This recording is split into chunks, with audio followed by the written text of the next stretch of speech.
Hey, what's up YouTube? It is K-Rod here. I'm back with another good video for today. For those of you that have tuned in, be sure to hit that like button. Hate, like, comment, subscribe. I don't give a damn what you guys think about me. But, hey, if you haters like to come through, thank you for the views.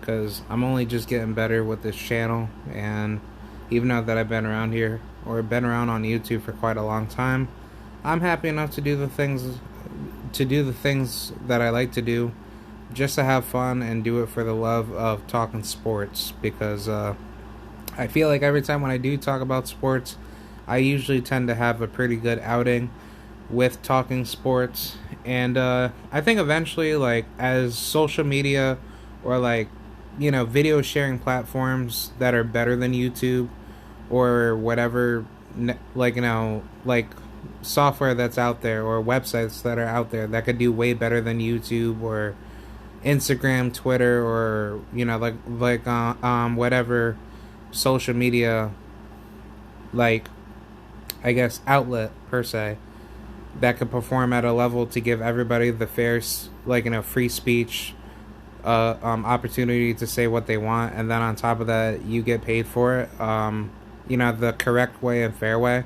Then I'm definitely gonna go to that platform when it does come to the future. But until then, I just use YouTube as a good little therapeutic session for me to just talk my mind and just have fun with you guys, to talk about anything, I guess, like, related to whatever I like to talk about. So yeah, let's talk about Mr. Shakur Stevenson and Jamel Herring fight predictions. I wanted to cover that for quite some time. Sorry that I haven't really been going back at it for quite a while, because I haven't really been covering as much boxing as I want to. But good enough, I am back on track, so I'm going to get these videos popping. Try to make it short and sweet, because I'm definitely going to get very tired from my medication, so I'm definitely going to have to speed it up a bit, but I'll try to keep it, elusively consistent. But yeah, let's talk about Mr. Shakur Stevenson versus Jamel Herring. Who would I pick in this fight? Who would I put my money on to have this fight go down to the most consistent victor out of this fight? And to me personally, I got Jamel Herring over Shakur Stevenson, simply because that Jamel Herring, he is a very good ring IQ type fighter. He does not step away from the big lights or from the bright lights. Shakur Stevenson, yes, he is a former world champion at featherweight, and now that he's moved up to super featherweight at 130, that still doesn't hide the fact that you are still a young lion inside the ring of fire, and you don't know where your violent, violent, instincts are brought out of you, out of your warrior mentality. And you need to build that warrior mentality by being battle torn by the people that are going to give you the most destructive and the most, basically the most, battle breaking, war battles or battle breaking matches, because that's what determines a warrior's mindset, to either be ready or not ready for the for the basically for the ring of fire. How I see it is kind of like how soldiers go to war when nations fight each other and government, massive conflicts. If those soldiers are built to be soldiers to kill other people on the battlefield, then those soldiers have passed the warrior's mindset mentality of being mentally calm through the storm of combat. So in boxing or in combat sports, you have to go through that warrior's mindset to make yourself feel uncomfortable but at the same time, your focus and your balance in the, ring of fire itself. So, my only problem that I have with this matchup is that they're both southpaws, and you guys know me. I'm a southpaw. I rep out hard for southpaws on this channel, and how I see it and my philosophy when it comes to the sport of boxing, my philosophy is southpaws run boxing. I've never, changed my position on that. I've always believed that southpaws are a boxer's worst nightmare, especially in a styles matchup, because most orthodox fighters do not like fighting, southpaws, because one, the southpaw can easily readjust their footwork to be off balance and be awkward to the orthodox fighter. And then on top of that, if a southpaw doesn't want to exchange, he or she can easily just hold you, make you feel uncomfortable, and then try to smother you with counter, left hooks, or, whatever type of punches that southpaw is comfortable throwing. And it makes it easier for that southpaw to, create a pressure matchup in not being able to land as much punches, at a fighter who's at a southpaw, stance. Because the southpaw is a lot more awkward, and there's a lot more problems that a southpaw presents with their jab and with their counters that makes those fighters uncomfortable, and they can't figure out the puzzle right away. And I mean, if the southpaw itself is a more deadly fighter, where he or she can easily crack you and make you break, mentally and physically in the fight, then that's what really makes a southpaw very dangerous. So, as far as this fight goes, how do I see this fight playing out? Me personally, I have Jamel Herring over Shakur Stevenson, just simply because of, the stylistic, ring IQ. And I think Jamel Herring, he's just been through a lot more conflictual battles, where those wars have actually determined whether if he was ready for boxing or not. Otherwise, you wouldn't have seen Jamel Herring become a champion for that long.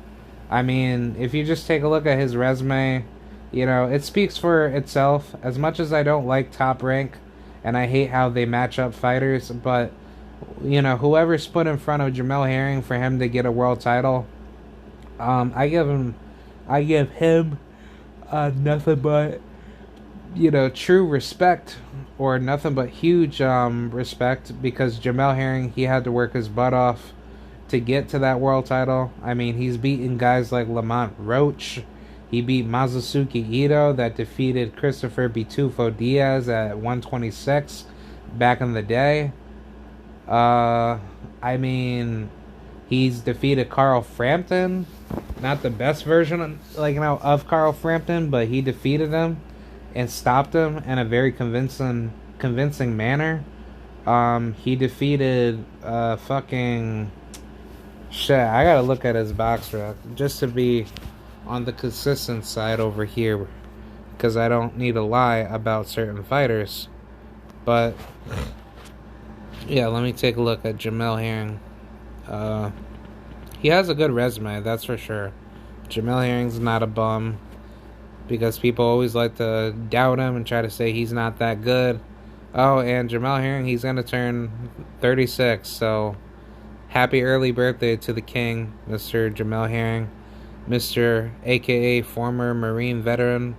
He's only been stopped once by that Russian guy, which was, this guy, the Denis Shafikov. Yeah, he wasn't even that good of a fighter, but I guess, he took him down. He took out Luis Flores. Yeah, that's a good victory. But here you could see Jamel Herring. He has been through some really good battles. One of his fights that are a bit controversial that I'm going to cover in this video is going to be out of good, constructive criticism. But let's minus out the Jonathan Okendo fight, but let's just go from the Carl Frampton to the Lamont Roach listing. He's had some really good fights. He knocked out Frampton in 6 rounds, which was very devastating.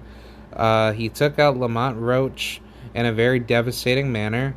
He basically outboxed him and made it look too easy, which many had thought Lamont Roach was going to defeat him, but no, Jamel Herring beat the crap out of him, and he made him look average, per se, which I wouldn't say that because it was a difficult fight, and Lamont Roach, if I'm not mistaken, he's an ortho. Yep, he's an orthodox, and he is 26 years old, still beating up everybody. So, yeah, Lamont Roach, he is not a bum. He knows when to go after all the bad boys in his division. He defeated Jonathan, Okendo. He beat Alberto Mercado, good fighter. Orlando Cruz, he was a good fighter.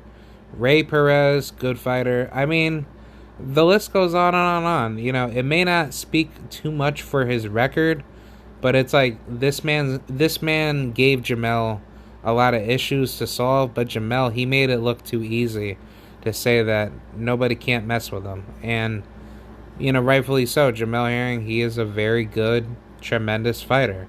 He's a very good technical, pure boxer, southpaw fighter. Would I say he's a puncher? Not really. He doesn't have that much knockout power, but, like when he cracks you, he can hurt you. So, actually, yeah, I would switch from that to say Jamel Herring, he's a pure boxer puncher, because that's really what he is. He's a natural counter puncher, but he's an elusive boxer, because that's really what he is. He always switches to the boxing gear before he switches to the punching gear. So with that out the table, he has defeated Masasuke Ito, tremendous win, and the rest of them go on and on. Adilson Dos. This is Sarah. Sarah tried to save money by ordering. Sorry about that. Yeah, I always hate these websites giving ads, but he beat he beat Dos Santos. He beat John Vincent Moralde, Juan Pablo Sanchez. He lost to Ladarius Miller, and then obviously he got knocked out by Denis Shavakov, and then he stopped Art Hovani Hizian. I don't know who that is, but I mean, like the early part of his career doesn't really speak too much for his growth, but I say where he really got it popping was after the Ladarius Miller loss, and then this is where he started getting high quality or decent to medium quality wins, where his stock just got up higher. And then he just got a title shot right away because he was winning. And I guess he jumped higher through the rankings. And then boom. This is where he is. He had, a good fight against Masasuke Ito. Defeated him convincingly. And then he made his first title defense against Lamont Roach. Defeated him. And then he got a very controversial win. Disqualification win over Jonathan Okendo, which I'm gonna get to that, but yeah, he won that fight, so that's a second title defense. And then that next one was Carl Frampton, which was a very big win, which is number 3. So here we are with Shakur Stevenson. That will be number 4. Or no, number 4. So fourth title defense. So either way, Jamel Herring, he has a pretty decent record, but let's talk about the Jonathan Okendo situation. For those of you that don't know, him and Jonathan Okendo had a pretty good fight. Okendo got down in round 3. He gave him a bit of trouble in the fight, especially using his jab very well. And then he hard countered Okendo very well with his, with his left hook duck under counter, which I like to see that more out of Herring against Shakur. But Okendo, he was giving Herring problems. For those of you that don't know, Herring, he was hurt multiple times in that fight, but on top of that, I guess he had suffered multiple headbutts that was messing up his eyesight, which doesn't make any sense. But we've seen fighters get hurt off of really shitty injuries, and I guess I can compare that situation to Ebony Bridges versus Shannon Courtney, because Ebony Bridges, she had her eye like blobbed all the way up, and sadly enough, I thought Ebony Bridges, her eye was just gonna explode and she was gonna probably die, because it's like, at that point, when she was fighting Shannon, she definitely dogged it out, but still, it's like, oh shit.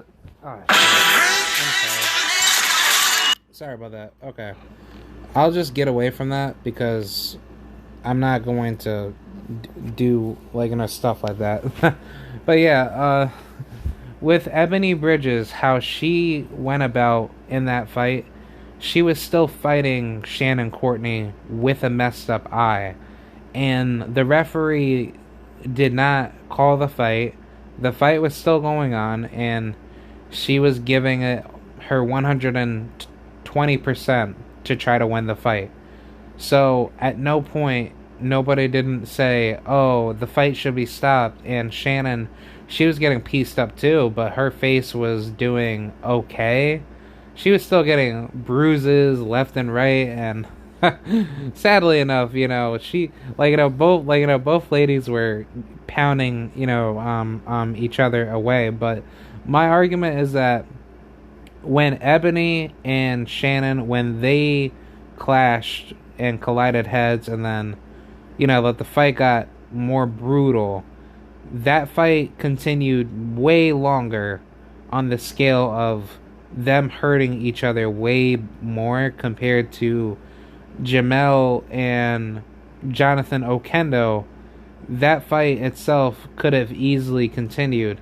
And not to mention, the cut that Jamel had suffered, it was above his eye, or I want to say a little bit above his eye. It was closer to the eyelash, but I guess to a certain degree, the cut itself could have been ruled more like a no decision, which I probably would have just said run it back. But it's no, Okendo, he obviously got robbed out of that. And Okendo, he was starting to make his comeback to win. But a lot of people had thought Jamel Herring had quit in that fight. And me personally, myself, I thought he had quit because he just didn't want to take, more gruesome rounds of a beating that he had to go through.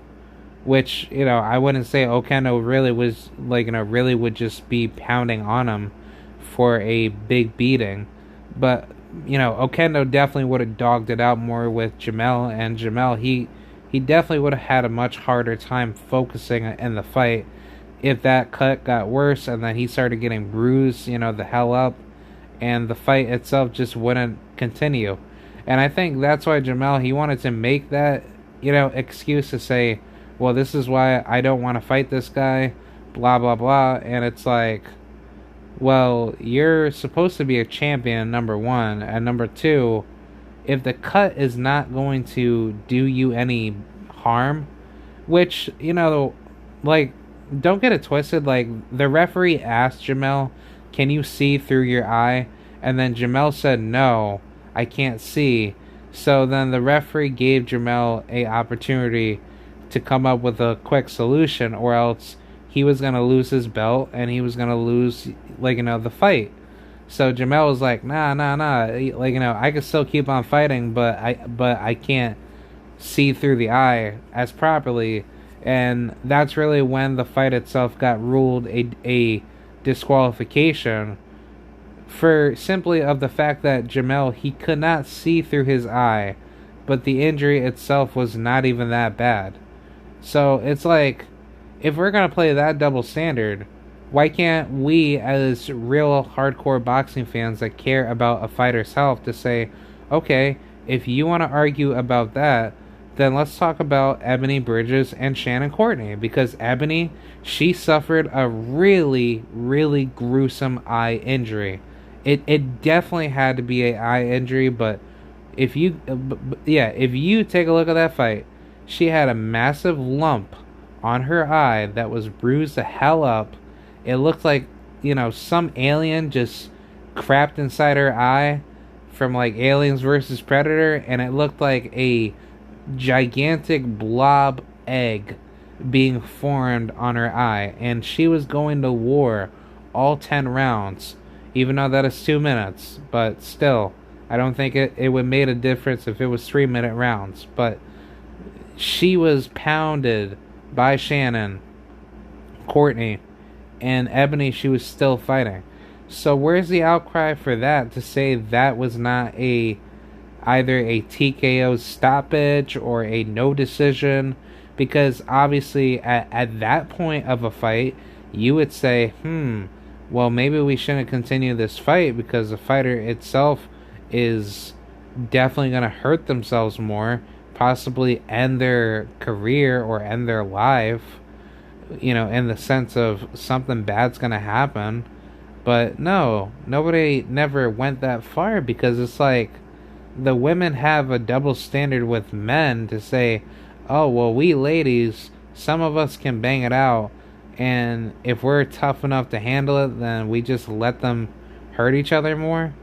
And I say no to that, because it's like, if Jamel Herring, if he's going to use that same excuse to say, oh, I can't see through my eye, blah, blah, blah, so therefore, let the fight's over, yet you're supposed to become a world champion, and, we've obviously,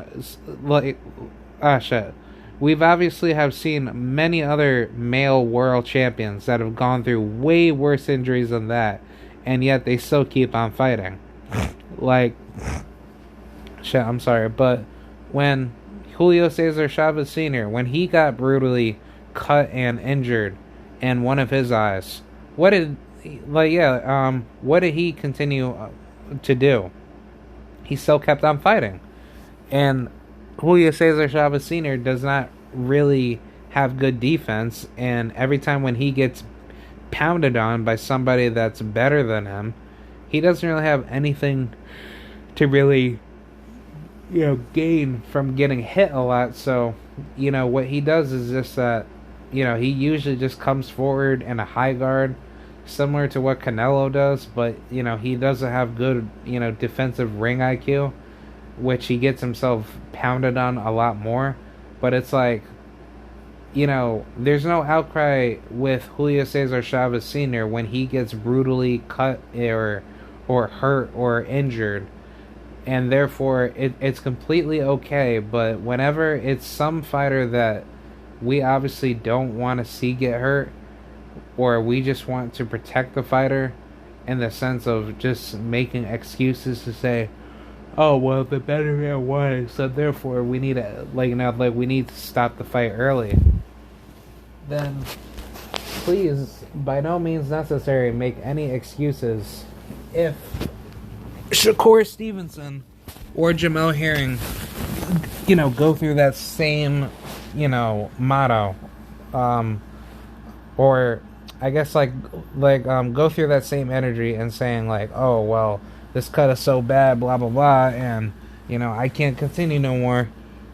Well, I'm sorry to say that, but by the rules, that technically means you can't fight no more, and the injury that you've suffered in the fight is not considered a no contest. It's considered a TKO victory. So I don't know, man.